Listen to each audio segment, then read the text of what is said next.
Here is a test with successful test with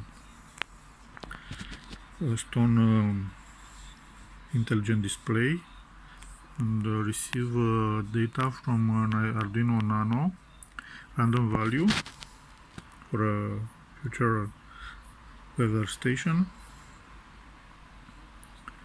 It displays powered from 12 volts, and here is a connection to D2 and D3 serial software using library, and connection here directly.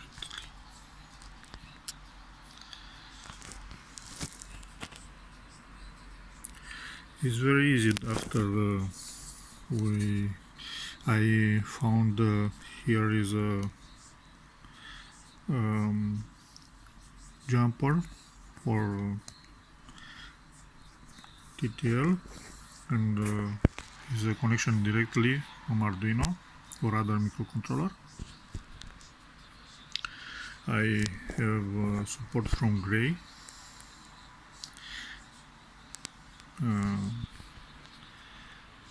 On Stone website are more information, but it's more easy to ask on someone to know, and it's very nice.